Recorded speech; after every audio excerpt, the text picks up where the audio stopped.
मध्य प्रदेश में नगरीय निकाय के चुनाव टलना तय हो गया है। विभागीय प्रक्रियाओं के कार्यक्रम जारी होने से यह तो साफ हो गया है कि जिन निकायों का कार्यकाल पूरा हो जाएगा वहां सरकार प्रशासक तैनात कर देगी।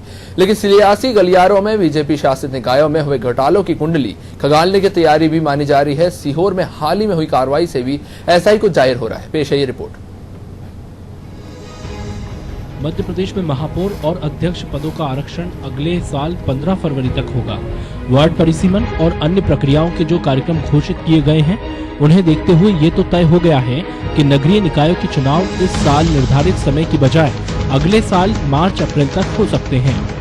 जी हां, मध्य प्रदेश के नगरीय विकास और आवास विभाग ने शहरों की सीमा विस्तार और वार्ड परिसीमन की प्रक्रिया के लिए 30 जनवरी तक का समय रखा है और महापौर और अध्यक्ष पद के लिए आरक्षण की तारीख 15 फरवरी 2020 निर्धारित की गई। उसके बाद ही चुनाव कार्यक्रम घोषित होंगे। ऐसे में कई नगर निगम और नगर पालिका जहां मौजूद परिषद का कार्यकाल पूरा होने वाला है, वहां पर अगले कुछ महीनों के लिए प्रशासक बैठाए जा सकते हैं। 30 अगस्त तक दावा आपत्ति पर शासन को प्रतिवेदन भेजना। 30 सितंबर तक दावा आपत्तियों के निराकरण के बाद अंतिम प्रकाशन शासन द्वारा।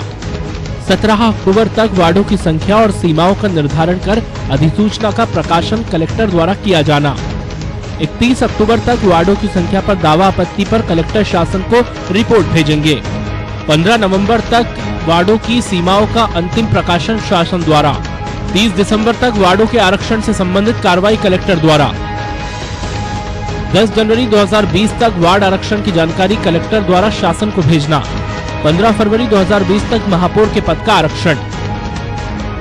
अभी पूरा प्रदेश और देश इस बात को जानता है कि मध्य प्रदेश में कांग्रेस की सरकार बनने के बाद जिस तरह से इन्होंने अपने ही वचन पत्र के साथ वादा खिलाफी की, किसानों को ठगा, युवाओं को ठगा, मध्य प्रदेश में बिजली पानी का संकट सामने आया।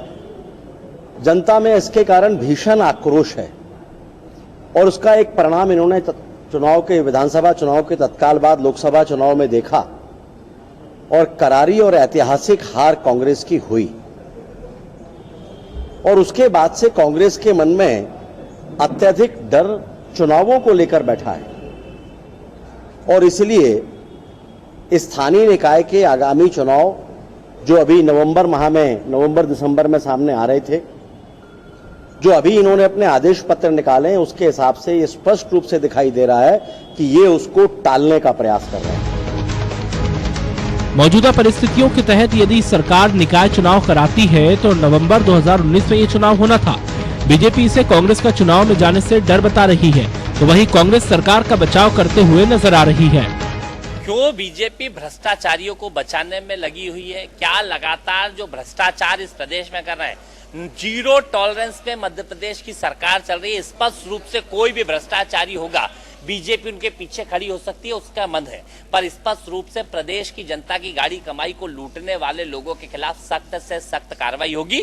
और इसी का नतीजा उनके ऊपर इतने भ्रष्टाचार है क्योंकि उन्होंने नगर पालिका के अंदर अनेक भ्रष्टाचार करे और जनता की गाड़ी कमाई को लूटा है। बीजेपी इसलिए बचाने में लगी है क्योंकि जो 17 लाख रुपए के विज्ञापन इन्होंने जब नरेंद्र मोदी जी की सभा हुई थी उसके अंदर विज्ञापन दे दिए थे नगर पालिका ने, जिसका उससे प्रावधान नहीं। अपने जनता की गाड़ी कमाई का विज्ञापनों में दुरुपयोग करने वाले, जनता की गाड़ी कमाई को लूटने वाले लोगों के खिलाफ सख्त कार्रवाई होगी। और ये सीधे स्पष्ट है, बीजेपी क्या कहती है उससे हमें फर्क नहीं पड़ता, पर जो भी होगा, जो जनता की गाड़ी कमाई को लूटेगा उसके खिलाफ सख्त कार्रवाई। बहरहाल निकाय चुनाव को टालने के पीछे कांग्रेस सियासी जमावट करने के मूड में नजर आ रही है। विधानसभा चुनाव में जीत के बाद लोकसभा चुनाव में मिली हार से कांग्रेस अब कोई रिस्क नहीं लेना चाहती। ऐसे में परिसीमन के बाद होने वाले निकाय चुनाव क्या कांग्रेस को जीत दिला पाएंगे, ये देखना काफी दिलचस्प होगा। भोपाल से आशीष मंगल, सोनी की रिपोर्ट।